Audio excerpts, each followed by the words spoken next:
이제 우리 하나님 말씀 살펴보시겠습니다. 다 자리에서 일어나셔서 시편 23편 3절입니다. 시편 23편 3절 한 구절이니까요, 두 번 연속으로 읽도록 하겠습니다. 3절 같이 읽겠습니다. 내 영혼을 소생시키시고 자기 이름을 위하여 의의 길로 인도하시는도다. 내 영혼을 소생시키시고 자기 이름을 위하여 의의 길로 인도하시는도다. 아멘. 네, 자리에 앉아주시기 바랍니다. 로버트 노직이라는 그 철학자가 쓴 책인데요, 무엇이 가치 있는 삶인가, 이런 제목의 책이 있습니다. 이 책의 부제가 소크라테스의 마지막 질문, 이렇게 되어 있는데요, 제가 이 책 소개 글을 읽다가 보니까 이런 내용이 있었습니다. 소크라테스는 성찰하지 않는 인생은 살 가치가 없다, 이렇게 주장했다. 제대로 된 삶을 살기 위해서는 자기 성찰이 반드시 필요하다는 의미이다. 저는 이 소크라테스가 말했다고 하는 이 성찰하지 않는 인생은 살 가치가 없다, 이게 강렬하게 제 마음에 다가오는 것을 경험했습니다. 그런가 하면 또 어떤 글에 보니까 이 소크라테스가 자기에게 사형 선고를 내렸던 아테네 법정에서 이렇게 소리쳤다는 거예요. 뭐 살려주세요 이런 게 아니라요, 그거랑 별개로 지금 사형 선고 내린 그 아테네 법정에서 외친 소리가 참 감동적이었습니다. 이렇게 말했습니다. 아테네 시민들이요, 오로지 돈을 벌고 명성과 위신을 높이는 일에만 매달리면서 진리와 지혜와 영혼의 향상에는 조금도 생각도 관심도 기울이지 않는 것이 부끄럽지 않습니까? 사실 이 외침은요, 그 아테네 시민들뿐만 아니라 오늘 이 땅을 살아가는 현대인들 모두에게 외쳐야 되는 거라 생각을 합니다. 오로지 돈을 벌고 명성과 위신을 높이는 일에만 매달리면서 진리와 지혜와 영혼의 향상에는 생각도 없고 관심도 기울이지 않는 거, 이거 부끄럽지 않습니까? 이런 외침이 필요한 시대라고 저는 생각을 합니다. 제가 이런 질문을 해봤습니다. 소크라테스는 왜 이런 말을 했을까? 왜 성찰하지 않는 인생은 살 가치가 없다, 이런 굉장히 강렬한 표현을 쓴 이런 말을 했을까? 그러다 보니까 제가 이 질문에 대한 답을 성경에서 찾았는데요, 왜 성찰해야 하는 인생인가? 왜 인간은 성찰하지 않으면 살 가치도 없다, 이런 말을 그가 외쳤는가 보니까요, 이사야 53장 6절입니다. 우리는 다 양 같아서 그릇 행하여 각기 제 길로 갔거늘. 왜 우리가 날마다 자기를 돌아보고 스스로를 반성하고 그렇게 성찰해야 되느냐 하면은요, 내버려 두면 우리는 다 양 같아가지고 잘못된 길로 가고 그릇 행하고, 그리고 각각 제 갈 길로 가는 존재이기 때문에 그렇다, 그렇게 제가 생각을 해봤습니다. 이걸 증명이라도 하듯이요, 최근에 저희 동기 목사님이 모 시사 프로그램을 한번 봐라, 그렇게 하고 연락이 왔습니다.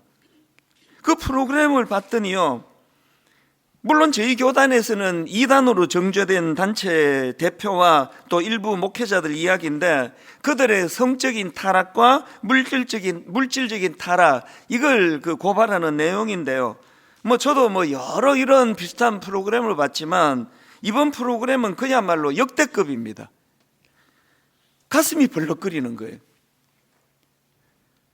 그 목회자들이 얼마나 성적으로 타락했는지, 목사들이 이제 유흥업소에 가서 회의를 해요. 거기서 술을 그냥 여러 비싼 그런 술이겠죠, 제가 내용을 모르지만요, 그런 양주를 시키고, 그리고 심지어는 거기서 이제 또 그 해외 선교를 간다, 그 해외 선교를 간다는 미명 아래 하루 종일 골프를 치고, 그리고는 거기서 이제 여자를 불러서 성관계를 갖고, 그 외에도 더 끔찍한 내용들이 많은데 이제 차마 입에 담기가 어려워요. 이게 사실이 아니기를 바랄 뿐이죠. 그 물질적인 타락도 믿겨지지가 않은데요, 그 단체 총재라는 분이 지금 설교를 하고 있습니다. 설교 시간에 이렇게 이제 시계를 보여주면서 나는 명품 시계 모으는 게 취미다. 그러면서 이제 이 시계를 이렇게 보여줬는데요. 이제 전문가들이 그 시계를 보고 또 시계가 몇 개 있어요. 그 시계를 이제 쭉 설교 시간에 이렇게 하다 보면 시계가 나오잖아요. 그 시계를 쭉 이제 점검하면서 뭐 스위스의 무슨 3대 명품에 들어가는 시계고 뭐 이런 이야기를 쭉 하고요. 그분이 갖고 있는 시계를 다 합쳤더니 총액이 한 8억 정도 되는 것 같다. 그렇게 그 전문가가 평가를 하는 겁니다. 이게 제가 보고도 믿겨지지가 않는 겁니다. 더 기가 막힌 것은요, 그렇게 돈을 흥청망청으로 그렇게 쓰면서 그 청년들한테 막 얼마나 헌금을 강조하는지 막 이렇게 얘기해요. 1억을 헌금해라. 그 청년회 때 도전하지 않으면 언제 하겠느냐. 빚내서라도 헌금해라. 이런 요지로 굉장히 헌금을 이제 강조하는 겁니다. 그 설교를 들은 순수한 청년들이 순종하느라고요, 막 대출을 하고 그래서 1억을 헌금을 하고 이런 믿겨지지 않는 일들이 벌어지고 있었다는 것입니다. 그 프로가 끝나고도 마음이 진정이 잘 안 되는 겁니다. 우리 교단에서 이단으로 규정된 단체 이야기라서 뭐 어지간하면 관심을 안 기울이려고 제가 마음에 애를 많이 썼지만, 아니 어떻게 목사라는 이름으로 활동하는 그들의 타락의 강도가 이 지경까지, 여기까지 갈 수가 있는 건가. 아니 그 자기들을 따르는 사람들을 생각해서라도 어떻게 이런 일을 행할 수가 있는가. 그래서 그게 제가 받은 1차 충격이고요, 2차 충격이 있어요. 그래서 제가 이제 너무 그게 마음에서 떠나질 않으니까 친구 목사를 만나든 또 동기 목사님들을 만나든 누구를 만나든 자꾸 이야기가 나오더라고요. 그랬더니요, 어떤 분이 이렇게 이야기를 해요. 그 목사님을 잘 안대요. 그리고 자기가 들은 이야기인데 젊은 시절에 그 총재라는 분이 얼마나 순수하고 열정적이었는지 모른다는 거예요. 그 젊은 시절에 그분은 이 복음 전도에 온 마음이 다 쏠려가지고 그 지역의 복음화를 위하여 정말로 헌신했대요. 그게 2차 충격이에요. 아니 그렇게 젊은 시절에 순수하고 그렇게 복음을 전하기 위하여 애썼다고 하는 그분이 이렇게까지 변질이 될 수 있는 건가? 그러고는 계속 머릿속에 맴돌고 있던 소크라테스의 이 말이 딱 오버랩이 되는 거죠. 성찰하지 않는 인생은 살 가치가 없다. 그리고 아까 읽어드렸던 우리는 다 양 같아서 그릇 행하여 각기 제 길로 갔거늘. 제가 이걸 뭐 지금 누구를 비난하자고 누구를 험담하자고 하는 이야기가 아니에요. 저는 두려웠어요. 이게 인간이라고 한다면 언제든지 저도 그렇게 변질될 수 있는 거고, 오늘 이렇게 순수하게 예배드리시는 여러분들도 언제 우리는 다 양 같아서 각기 제 길로 갔거늘, 그릇 행하여 각기 제 길로 갔거늘, 이렇게 변질될 수밖에 없는 게 인생이라는 걸 항상 인식해야 돼. 그래서 성찰이 성찰. 그 지경까지 가기 전까지 얼마나 그걸 방치해 뒀으면 어떻게 그 지경까지 가게 되느냐는 거거든요. 저는 요한계시록 2장에서 주님께서 에베소 교회를 향하여 책망하시는 이 말씀이 오늘 저에게 주시는 말씀이고 또 분당 우리 교회 성도들에게 주시는 말씀이라 생각합니다. 앞부분 한번 보십시오. 요한계시록 2장 2절 3절 주님이 말씀하십니다. 내가 너의 행위와 수고와 너의 인내를 알고 또 악한 자들을 용납하지 아니한 것과 자칭 사도라 하되 아닌 자들을 시험하여 그의 거짓된 것을 내가 드러낸 것과 또 내가 참고 내 이름을 위하여 견디고 게으르지 아니한 것을 아노라. 주님이 이렇게 장황하게 칭찬하는 이유는요, 그 다음 4절 말씀을 강조하시기 위해서예요. 그리고는 4절에 이렇게 말합니다. 그러나 너를 책망할 것이 있나니 너희의 처음 사랑을 버렸느니라. 우리 교회는 초신자들이 많잖아요. 등록을 초신자 위주로 받다가 보니까 예수 믿은 지 처음 그것도 완전히 교회란 데를 처음 가보는 분들이 많은데 저는 그분들의 변화를 보면서 항상 놀랍니다. 예수 믿은 지 지금 2달밖에 안 됐다는데, 석 달밖에 안 됐다는데 지금 예수 믿은 지 1년도 안 됐다는데 예배 시간에 눈물을 펑펑 쏟아요. 손수건을 가지고 말로 다 할 수 없이 이렇게 눈물을 흘려요. 어떨 때 보면은 예배가 끝나고 다 돌아갔는데도 그 자리를 떠나지 않고 있어요. 그러면요, 오래 예수 믿었던 분들이 그거를 보고 속으로 이렇게 생각해요. 나도 이런 때가 있었지. 저희 아이가 아주 어릴 때 이야기인데 전에 한번 한 것 같은데요. 초등학교 저학년 때인가 그 애가 이제 교회에서 유년부가 굉장히 우리 교회는 신앙교육을 잘 시킨다고 저는 자부하거든요. 그래서 거기에 따라서 큐티도 하고 그러니까 그 3살 많은 큰아이가 이렇게 말했습니다. 그래봤자 걔도 초등학생인데 니도 내 나이 돼봐라. 참 순진한 그 아이들의 대화니까요. 그거 그냥 귀엽게 뭐 듣고 넘기지만 여러분 오래 예수 믿으신 어떤 장로님이 그렇게 생각하고 있다면 오래 예수 믿으신 어떤 권사님이 아이고 나도 저런 때가 있었지 뭐 좀 있으면 다 식을걸? 여러분 이러고 있다면 그건 참 뭐 귀엽진 않잖아요. 그러나 사실 오래 예수 믿은 분들이 갖고 있는 방심이 이거예요. 우리는 다 양 같아서 그릇 행하여 각기 제 길로 갔거늘. 그래서 우리는 성찰하지 않는 인생은 살 가치가 없다. 그래서 주님이 대안으로 이런 말씀을 주십니다. 에베소 교회 성도들에게. 그 다음 4절 다음에 5절입니다. 그러므로 어디서 떨어졌는지를 생각하고 회개하여 처음 행위를 가지라. 어디서 떨어졌는지를 생각하고, 이게 소크라테스가 말하는 성찰 아닙니까? 근데 주님은 여기서 한 걸음 더 나가요. 성찰에서 중요한 건 회개다. 이런 상태를 회개하지 않으면 그게 점점 더 나쁜 길로, 악한 길로, 각기 제 길로 가게 되는 거라는 거거든요. 제가 오늘 요즘에 이 시편 말씀을 묵상하는 게 저도 너무 즐겁고요. 그래서 오늘도 딱 한마디만 가지고 말씀을 제가 준비를 해야 되겠다 생각했는데 그 한마디가 시편 23편 3절 맨 끝에 나오는 말씀입니다. 내 영혼을 소생시키시고 그 다음에 자기 이름을 위하여 그리고는 의의 길로 인도하시는도다. 여러분 제가 왜 이 의의 길로 인도하시는도다 이거를 제가 왜 주목하고 있는가 하면 우리는요 의의 길보다도 잘 되는 길을 원해요. 우리는 의의 길보다도 성공하는 길을 원해요. 그 전도도 그렇게 하잖아요. 예수 믿으면 복 받고, 예수 믿으면 부자 되고, 예수 믿으면 병도 안 들고, 예수 믿으면 병 들었다고도 병도 떠나가고, 이런 것들로 전도하는 건 맞지도 않을 뿐더러 벌써 그 전도하는 사람의 가치관이 어디에 있습니까? 예수 믿으면 성공한다, 예수 믿으면 잘 산다, 이걸로 지금 강조가 되는 게 전도 아닙니까? 그렇던가요? 주님 우리 생각을 교정해 주세요. 나는 네가 빠른 길로 가는 길, 성공하는 길 이런 걸 추구하는 것보다 나는 네가 의로운 길, 나는 네가 거룩한 길로 가기 원한다.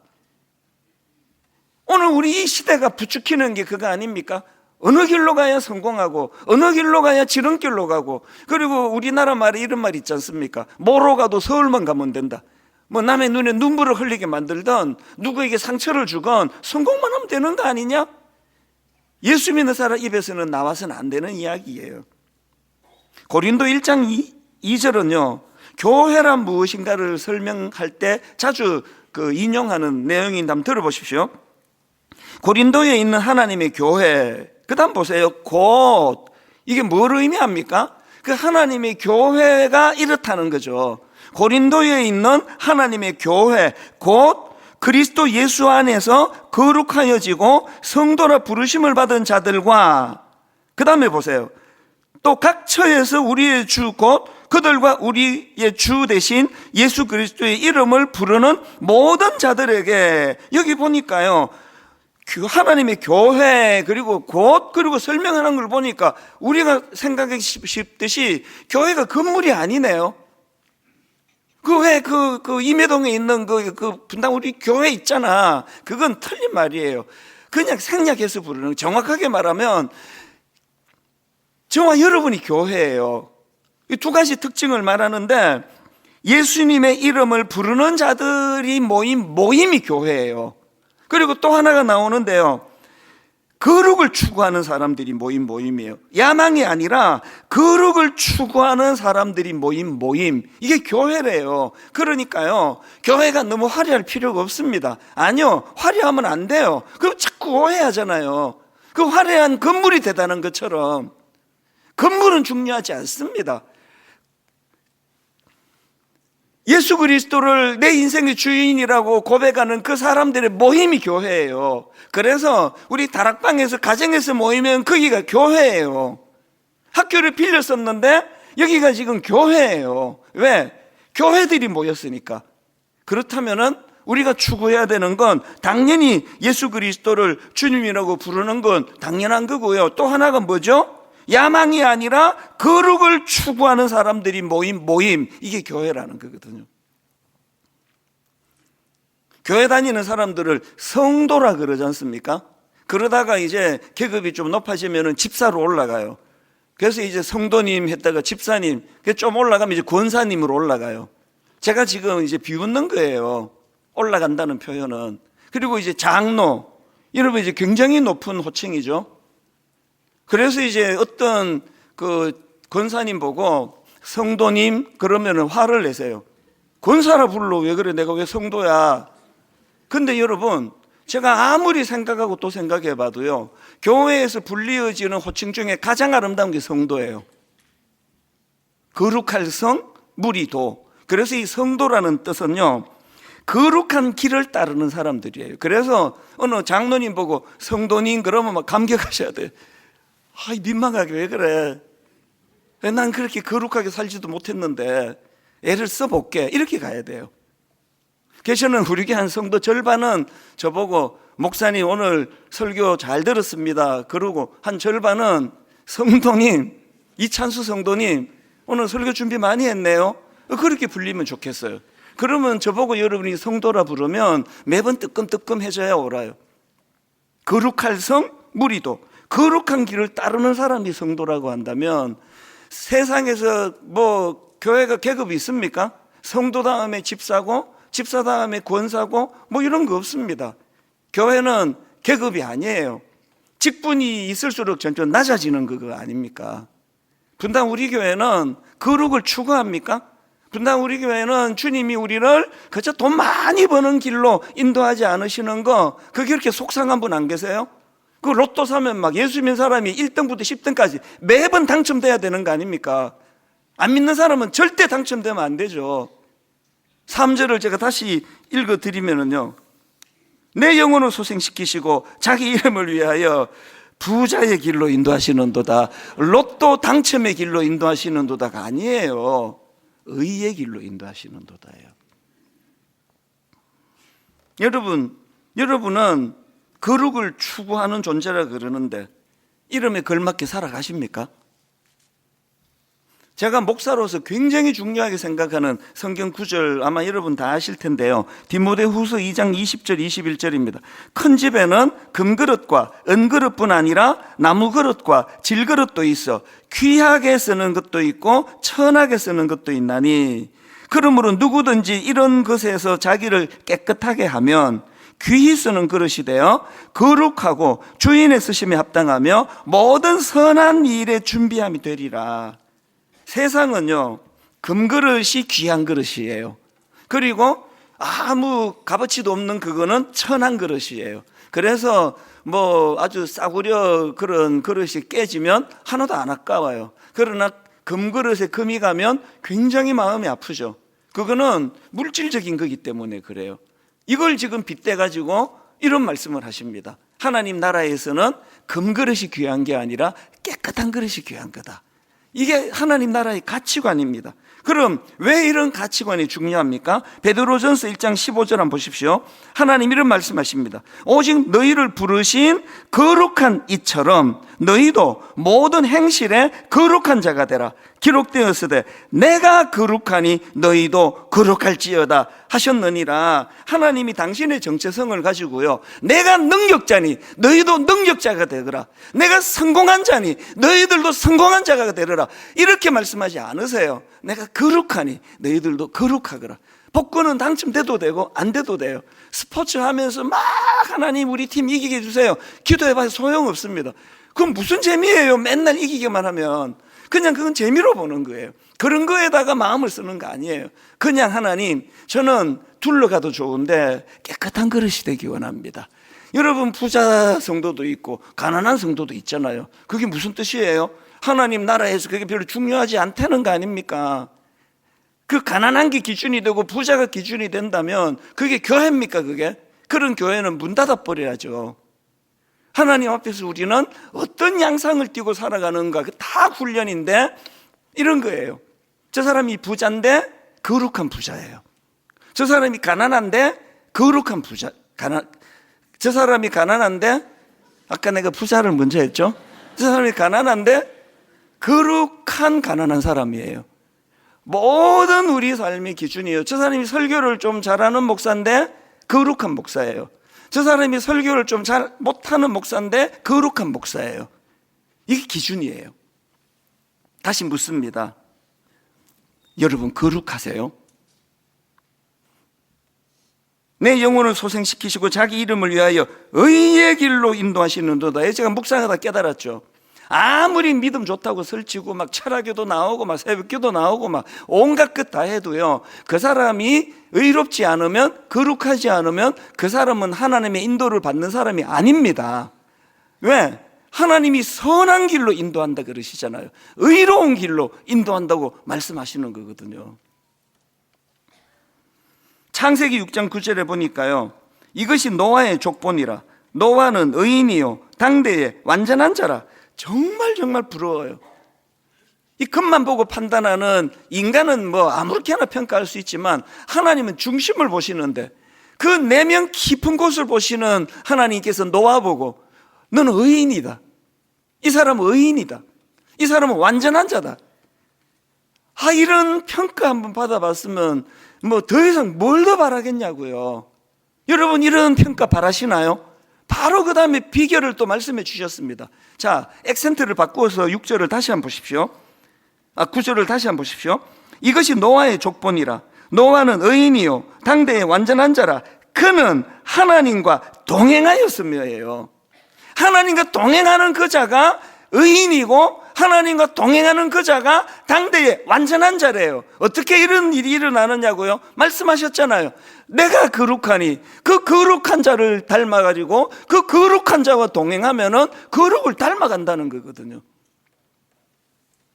이런 차원에서 저는 오늘 날마다 예수 믿는 우리 스스로를 성찰하고 돌아보고 이러기 위하여 두 가지 제가 점검을 말씀드리려고 하는데, 사실 뭐 점검하는 게 뭐 10가지, 20가지, 30가지도 나오는데요, 압축해서 제가 두 가지만 말씀을 드리겠습니다. 우리가 날마다 점검하고 성찰해야 되는 첫 번째 점검, 내 삶은 선하고 의로운 삶인가, 이걸 점검해야 돼요. 왜? 아까 말씀드렸잖아요.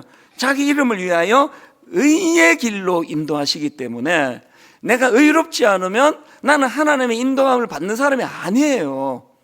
나는 하나님의 인도를 받는가? 이거를 점검하기 위하여, 그럼 내 삶은 선한가? 내 삶은 의로운가? 내 삶은 거룩한가? 미가서 6장 6절부터 7절까지 하고 이 8절이 제게는 굉장히 중요해서요, 여러 번역으로 제가 프린트해서 읽고 또 묵상도 하고 하는데, 자, 오늘 현대인의 성경을 한번 보십시오.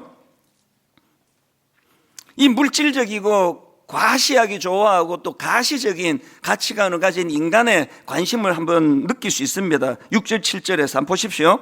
내가 무엇을 가지고 여호와 앞에 나아가 높이 계시는 하나님께 경배할까? 내가 불에 태워 바칠 번제물로 1년 된 송아지를 가지고 그 앞에 나아갈까? 그 다음 7절 보면 점점 이제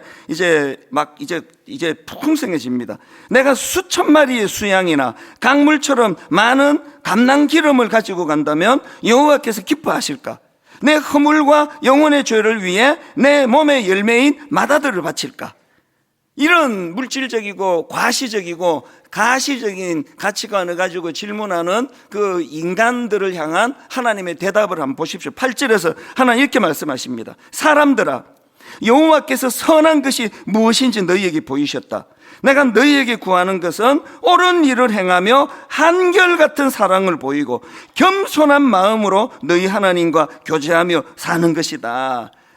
자기 이름을 위하여 의의 길로 인도하시는 그 하나님께서 선한 게 뭔지를 내가 가르쳐 줄게 하고 세 가지를 가르쳐 주네요. 첫 번째가 옳은 일을 행하는 거래요. 누가 보거나 누가 보지 않거나 옳은 일, 선한 일을 하는 거래요. 그리고 두 번째로 선한 게 뭐냐? 주변 사람들에게 한결같은 사랑을 보이는 겁니다.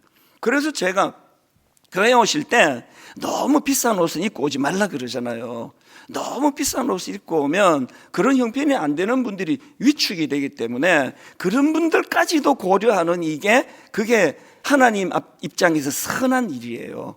그리고 자꾸 자기를 자랑하고 떠벌리기 좋아하시는 것들은 전부 그건 선한 게 아니에요. 이것 때문에 위축되는 사람이 있을까? 자기를 감추고 자기의 약점을 드러내고 이런 것들이 선한 일이래요. 그리고 마지막으로 이 두 가지가 가능하도록 세 번째가 뭐냐? 겸손한 마음으로 너희 하나님과 동행해라, 교제해라, 이거거든요. 저는 이 말씀을 묵상하다가 요셉이 딱 떠올랐습니다. 구약에도 요셉이 나오고 신약에도 요셉이 나오고 둘 다 떠올랐어요. 자, 먼저 신약의 요셉을 한번 보십시오. 마태복음 1장 19절입니다.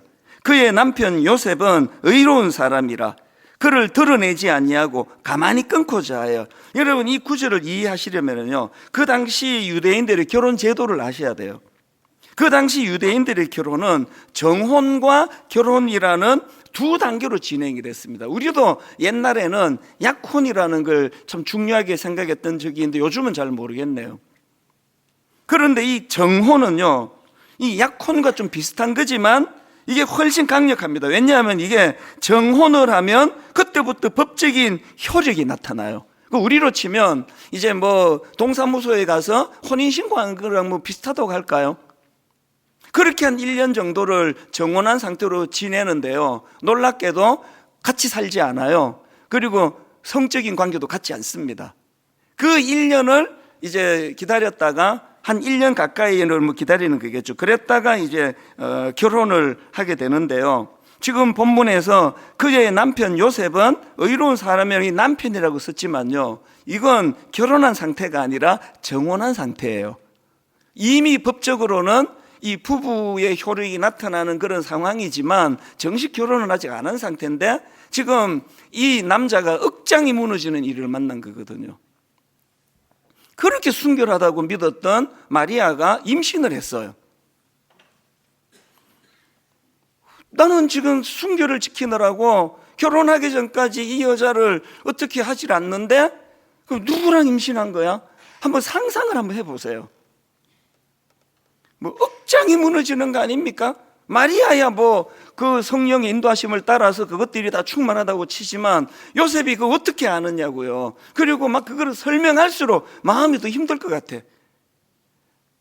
깨끗하게 그냥 내가 죄 지었다 그러면 되지, 이걸 이런 식으로 지금 변명하고 있냐고 그랬을 거 아니냐고. 그런데 제가 요즘에 이 남자를 굉장히 흠모를 해요. 한번 보세요. 그 억장이 무너지는 상황인데 그의 남편 요셉은 의로운 사람이라 그를 드러내지 않고 가만히 끊고자 하여. 이 얼마나 선한 마음이에요. 여러분, 그 상황인데 이 얼마나 선합니까? 왜 하나님이 메시아 대신 주님이 오시는 그 과정에서 요셉을 들어 사용했을까? 선하기 때문이에요. 이게 거룩이에요. 구약에 나오는 동명이인 요셉도 마찬가지입니다.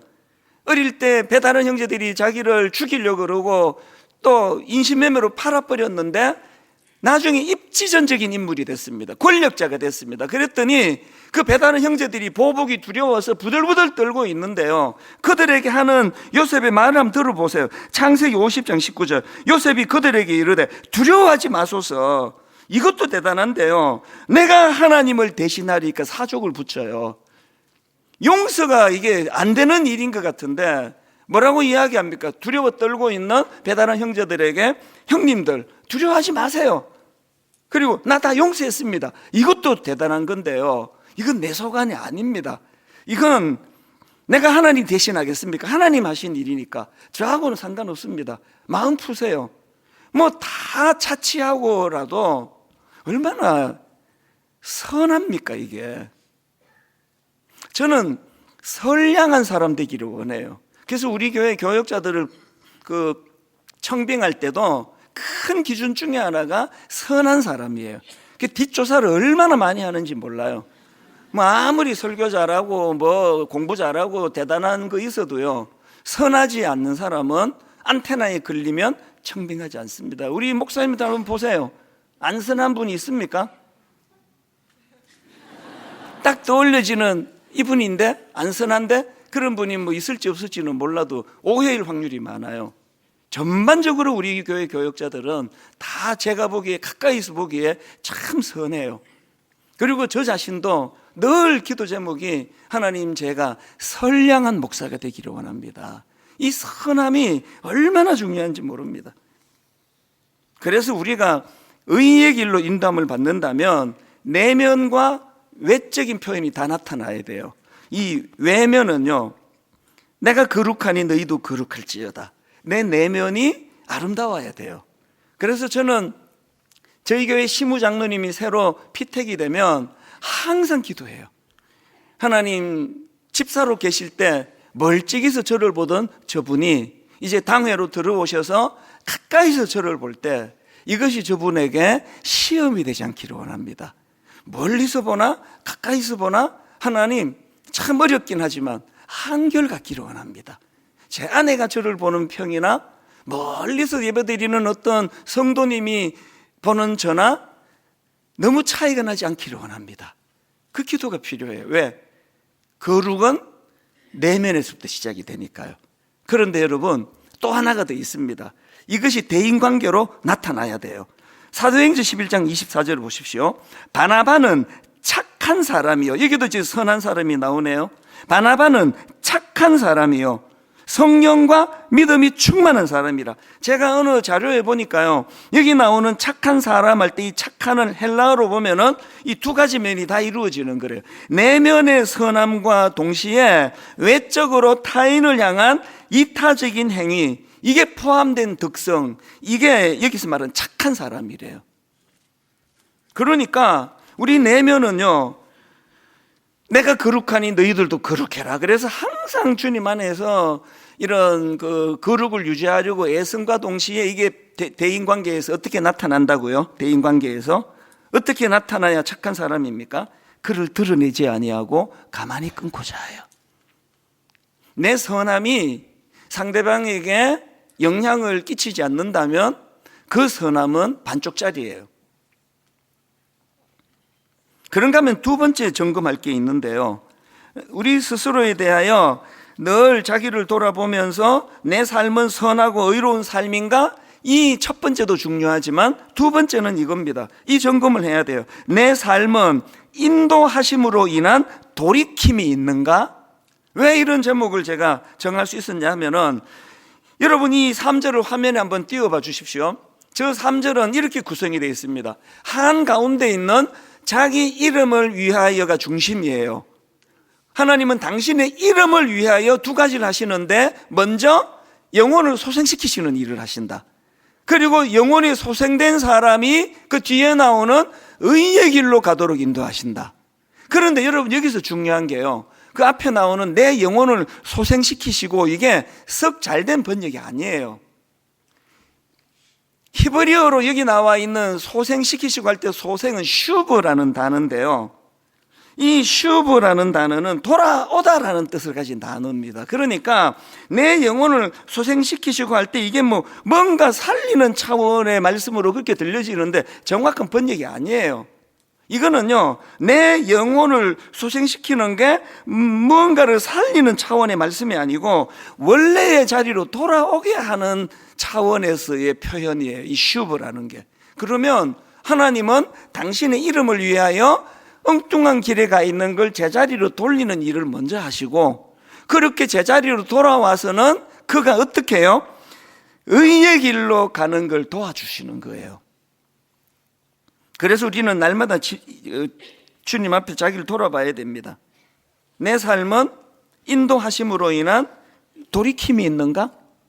여러분, 돌이킴이 있으시나요?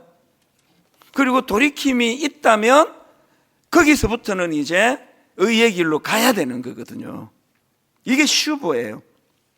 왜 이런 말씀이 필요합니까? 우리는 다 양 같아서 그릇 행하여 각기 제 길로 가는 존재이기 때문이에요. 이 슈브가 필요해요. 그래서 구약에 보면은 이 슈브라는 단어가 여러 곳에서 나옵니다. 하나만 읽어드릴게요. 요엘 2장 12절입니다. 여호와의 말씀에 너희는 이제라도 금식하고 울며 애통하고 마음을 다하여 내게로 돌아오라. 슈브예요. 미국의 고든 맥도날드 목사님, 제가 이분이 쓴 내면 세계의 질서와 영적 성장을요, 청년들에게 선물한 책만 해도 수십 권이에요. 이분에게 그 내용이 좋은 것도 있지만 이분에게 스토리가 있기 때문이에요. 고든 맥도날드 목사님이 성적인 죄를 지었어요. 하여튼 미국 목사나 한국 목사나 조심 또 조심해야 돼요. 왜? 교회에는 여성이 너무 많아요. 항상 조심해야 돼요. 이 목사님이 성적으로 죄를 지었는데 그 다음부터가 중요합니다. 이걸 은폐하지 않고요, 우리 교회로 치면 제가 지금 고백하는 거예요. 이 고든 맥도날드 목사님이 고백을 했습니다. 내가 간음죄를 지었다고. 그렇게 하고 자진해서 그 자리를 물러갔습니다. 그리고는요, 무려 3년이라는 치료의 시간을 가졌어요. 그리고 유력한 미국의 목사님들이 그를 도와주고 회복을 위하여 치료하고, 그리고는 성도님들이 다 용서해 주셔서 그렇게 처절하게 고백하고 치료받기 위하여 3년을 몸부림치니까 성도들이 용서를 하죠. 그래서 이분이 다시 돌아왔어요. 모든 성도님들이 용서하고, 그때부터 이 목사님의 목회가 더 성령 충만한 거예요. 더 뜨거운 거예요. 한국에까지 이분이 쓴 책이 번역이 돼서 나오는 거거든요.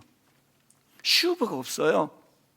여러분, 그렇게 전도를 젊은 시절에 열정적으로 했던 그분이 엉뚱한 길로 가기 시작했을 때 이분처럼 고백했더라면 오늘의 그 수치는 피할 수 있을 거 아닙니까? 여러분, 아직 우리는 그런 수치 자리에 빠지지 않았잖아요. 기회 있다는 거예요. 슈브, 돌이켜야 돼요. 원래의 자리로 돌아가셔야 돼요. 그리고 이제는 예전과 다르게 누가 보거나 보지 않거나 의의 길로 인도하는 거예요. 그래서 성찰하지 않는 인생은 살 가치가 없다. 이게 저에게 굉장히 머리에 각인이 된 거거든요. 제가 한 말씀만 드리고 이제 말씀을 마치려고 하는데요, 지난 한 주 내내 이 짧은 한마디, 의의 길로 인도하시는도다, 이거를 묵상하다가 금요일 새벽에 제가 울었습니다. 이 은혜가 필요한 성도가 너무 많았어요.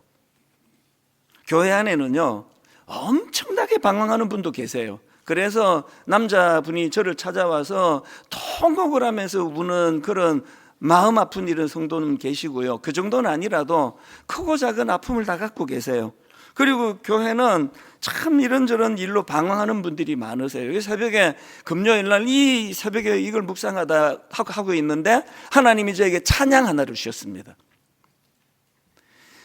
나는 길 잃은 나그네였네, 죄 중에 헤매이는데 사랑의 왕 내 목자 예수 나를 집으로 인도하네. 진실로 선함과 그 인자하심이 날마다 함께 하시리라. 진실로 선함과 그 인자하심이 날마다 함께 하시리라. 이 찬양을 보는데 이렇게 눈물이 나더라고요. 교회 안에는 회복이 필요한 분이 너무 많으세요. 교회 안에서 사람에게 상처받는 분도 너무 많으세요. 그것 때문에 교회를 떠나는 분도 계세요. 한 1년, 작년 이제 후반기니까요, 너무나 우리 교회를 위해 충성하던 부부 순장님이 계셨는데 먼 일로 오해를 받고 더 이상 이제 순원들이 신뢰를 하지 않습니다. 순원들이 상처를 많이 받았어요. 아무리 중재하려고 애를 써도 안 되더라고요. 그리고는 결국은 그 순장 부부가 교회를 떠났습니다. 금요일 새벽에 이렇게 눈물이 나더라고요. 이분이 비록 분당 우리 교회를 아픔으로 떠났지만 하나님이 슈브 그 상한 마음을 치료해 주시고 이런 아픔을 겪게 만든 원인들이 그가 잘 분석이 되어지고 지금 현재 다락방 안에서도 이렇게 저렇게 잡음이 많아요. 인간들의 모임이 그렇잖아요. 아무리 중재를 하려고 애를 써도 안 좁혀져요. 그래서 또 불안해요. 또 둘 중에 한 사람이 또 나가야 되는 건가? 안 나가고 해결할 수가 없나? 금요일에 눈물이 나더라고요. 누구 잘못을 얘기하는 게 아니에요. 그런가 하면은 금요일 날 참 이혼의 아픔을 겪은 어떤 분 누군지도 몰라요. 마음을 그냥 주셨습니다. 얼마나 힘들겠나. 나이가 들어서 가정이 깨진다는 그 고통은 안 겪어본 분은 모를 텐데 건강을 다친 분, 그것 때문에 방황하는 분, 그렇게 눈물이 나더라고요. 2절 가사가 이렇습니다. 나의 영혼이 피곤할 때에 날 붙들어 힘주시며 날 위로해 주시는 예수 나와 언제나 동행하네. 3절 내가 이 세상 살아갈 동안 주 내 곁에 함께 하사 늘 보호해 주시는 예수 나를 안전케 하시리라. 새벽에 찬양이 흥얼거려지는데 주님 정말 이 찬양이 구현되기를 원합니다. 내버려두면 옆길로 빠지고 내버려두면 방황하는 게 인생이라면 선한 길로 인도해 주시기 원합니다. 한 말씀만 더 드리고 결론을 맺으려고 하는데요. 앞에서 제가 여러 번 인용해 드렸던 이사야 53장 6절입니다. 우리는 다 양 같아서 그릇 행하여 각기 제 길로 갔거늘. 여러분 사실 이 말씀은요 이렇게 끝나질 않아요. 그 다음이 액센트예요. 풀로 제가 읽어 드릴게요. 우리는 다 양 같아서 그릇 행하여 각기 제 길로 갔거늘 여호와께서는 우리 모두의 죄악을 그에게 담당시키셨도다. 그리고 그 앞에 나오는 5절입니다. 그가 찔림은 우리의 허물 때문이요 그가 상함은 우리의 죄악 때문이라. 그가 징계를 받음으로 우리는 평화를 누리고 그가 채찍에 맞음으로 우리는 나음을 받았도다. 이 나음을 십자가 은혜로 이 나음을 입어야 우리가 회복이 되거든요. 이 은혜에 대한 감격이 있어야 우리 내면도 치료가 될 뿐만 아니라 가만히 끊고 자요. 용서가 가능하고. 형님들 두려워하지 마세요. 하나님이 하신 일입니다. 나는 형들이 이렇게 두려워하니까 마음이 힘들어집니다. 이렇게 말할 수 있는 선함, 이게 여기서부터 나오는 거거든요. 오늘 저는 이 찬양을 부르면서 매번 말씀드리잖아요. 예배는요 이론 하나 그거 받아 적으려고 오는 게 아니고요 치료를 경험하는 거예요. 사건을 경험하는 겁니다. 내버려두면 방황하는 양과 같은 우리 존재인데 선한 목자가 계세요. 우리 이 찬양 같이 한번 불러보기 원합니다. 나는 길이 잃은 나그네였네. 나는 길이 잃은 나그네였네. 죄 중에 헤매이는데 사랑의 왕 내 목자 예수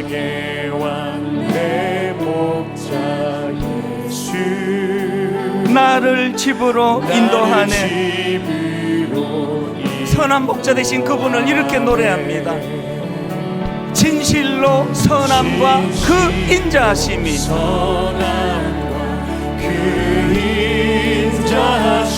날마다 함께 하시리라. 진실로 선함과 그 인자하심이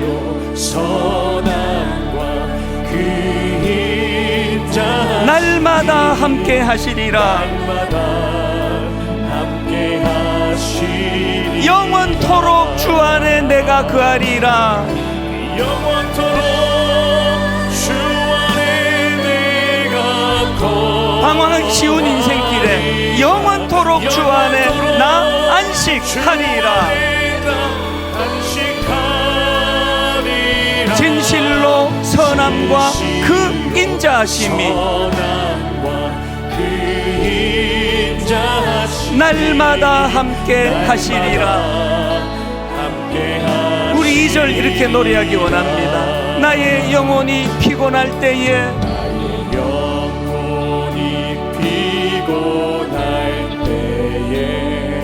날 붙들어 힘주시며 위로가 필요한 많은 분들에게 이 시간 날 위로해 주시는 예수,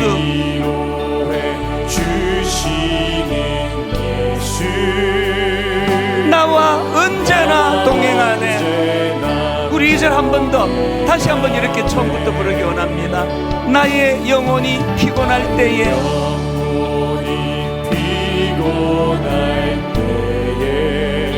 날 붙들어 힘주시며 날 위로해 주시는 예수,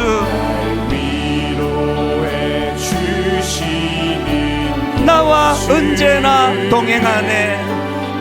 누가 그렇게 동행해 주십니까? 선한 목자 되신 그분을 이렇게 찬양합니다. 진실로 선함과 그 인자하심이 날마다 함께 하시리라.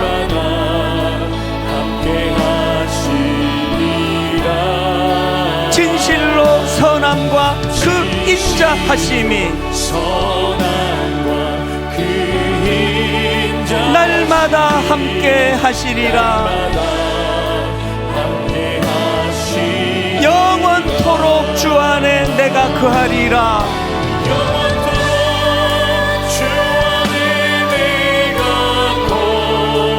영원토록 주 안에 나 안식하리라.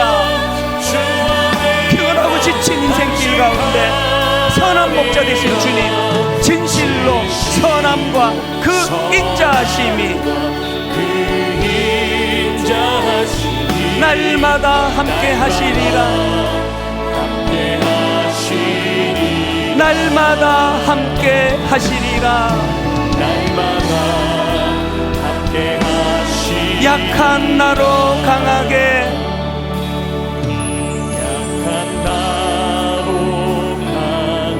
가난한 날 부하게 눈먼 날 볼 수 있게 주 내게 행하셨네. 우리 다시 한번 은혜를 구하며 이렇게 노래합니다. 약한 나로 강하게 가난한 날 부하게 무지하고 미련한 우리 눈먼 날 볼 수 있게 주 내게 행하셨네. 호산나 호산나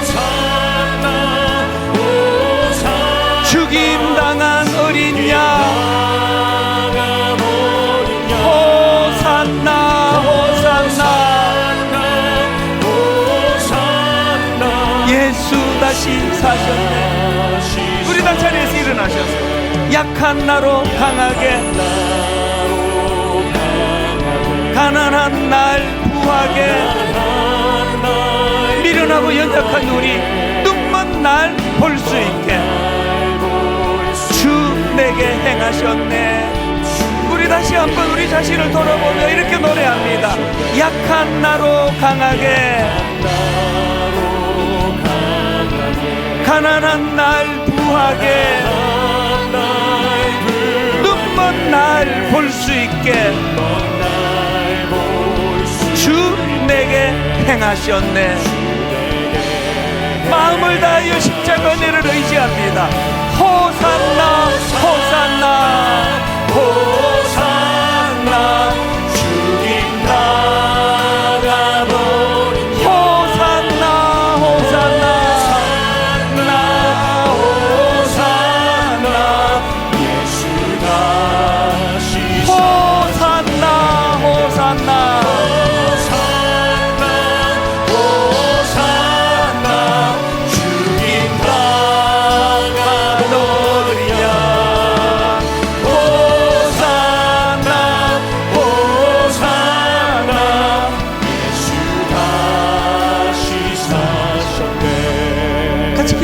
오늘은 나지막하게 기도해도 괜찮습니다. 고백하십시오. 나는 길 잃은 나그네 같습니다. 내버려두면 옆길로 빠지고, 내버려두면 내가 지금 누리고 있는 이 기쁨을 유지할 수가 없는 인생입니다. 나는 길 잃은 나그네 같은 인생인데 선한 목자 되신 주님 인도하여 주시기 원합니다. 자기를 성찰하고 돌아볼 뿐만 아니라 늘 은혜를 구하며 나가기 원합니다. 그래서 내 안에 내가 거룩하니 너희도 거룩하라. 아버지, 저에게 이 열망을 허락해 주시고, 그런가 하면은 하나님, 내 안에 있는 이 거룩이 상대방을 향하여 드러날 때에 가만히 끊고 자요. 제 책상에 덜 논리적이면서 더 사랑해라. 안 되니까 그것을 붙여놓고 있는 거 아닙니까? 덜 논리적이면서 더 사랑해라. 교회가 이런 은혜가, 용납이, 또 가정이 이런 은혜와 용납이 부부 안에, 가정 안에 일어나도록 기도하기 원합니다. 우리 한번 합심해서 은혜를 구하며 하나님 앞에 기도하기 원합니다. 한 목소리로 같이 기도하시겠습니다. 살아계신 하나님 아버지, 오늘 예배 가운데 정직하게 고백하며 나갈 나는 길 잃은 나그네 같은 인생입니다. 우리는 다 양 같아서 그런 행하여 각기 제 길로 가는 인생입니다. 우리는 이 은혜를 유지할 힘이 없습니다. 우리는 내가 받은 이 감격을 간직할 능력이 없습니다. 그래서 은혜를 구합니다. 길 잃은 나그네 같은 우리 인생이지만 우리를 인도하여 주시옵소서. 선한 목자 되신 주님 앞에 아버지, 우리의 연약함을 주님 앞에 고백하며 은혜를 구하며 아버지 은혜로 맡기기 원합니다. 나의 영혼이 피곤할 때에 날 붙들어 힘을 주시는 선한 목자, 그분을 의지하기 원합니다. 내 마음이 상하고 아픔으로 찢겨질 때에 날 위로해 주시는 예수 그리스도, 그분이 내 선한 목자가 되심을 고백하기 원합니다. 하나님, 내가 이 삶을 살아갈 동안에 주님 내 곁에 함께 하심을 지나기 원합니다. 나는 길 잃은 나그네 같은 인생이지만 늘 보호해 주시는 예수 그리스도, 그분이 선한 목자가 되셔서 나를 안전한 길로, 나를 선한 길로, 나를 거룩한 길로 인도해 가시는 줄 믿습니다. 하나님, 그 은혜가 우리 안에 넘치도록 함께하여 주시옵소서. 호산나, 호산나. 하나님, 십자가를 통하여 나를 변화시 주시는 그 은혜가 바라보고 따라가며 나가는 우리가 되게 인도하여 주시옵소서. 하나님 아버지, 인생이, 세상살이가 마치 길 잃은 나그네처럼 힘듭니다. 혼미합니다. 하나님, 이 가정을 시작할 때 서로가 너무나 사랑해서 그 가정을 이루었는데 그 과정에 뭐가 자꾸 삐끗삐끗합니다. 자꾸 그 과정에서 오해가 생기고 불신이 생기고, 그래서 가정 안에 아픔이 생깁니다. 하나님, 이 귀한 주님의 성도들이 모인 교회인데 자꾸 교회 안에서 오해가 생기고 마음이 상하고 상처를 받고 그렇게 어려움이 생깁니다. 종이 할 수 있는 일이 아니라서 주님께 기도합니다. 선한 목자 되시는 주님, 치유와 회복을 허락하여 주시옵소서. 우리 모두에게 슈브의 말씀으로 인도해 주셔서 다시 제자리로 돌아가거라. 주님의 이름을 위하여 우리를 슈브로 불러주시는 그 은혜를 기억하고, 그리고 제자리로 돌아온 우리들에게 성공의 길이 아니라, 지름길이 아니라, 빠른 길이 아니라 선한 길로 인도하신다는 것, 의의 길로 인도하신다는 것, 거룩의 길로 인도하신다는 사실을 기억하고, 주님 드디 가더라도 의로운 사람이 되도록, 요셉과 같이 선한 사람이 되도록 인도하여 주시옵소서. 이번 한 주간 하나님 원하시는 의의 길로 나아가려고 애쓰는 그런 한 주간 될 때에 하나님이 우리를 인도해 주시는 줄 믿습니다. 그 길로 인도하여 주시옵소서.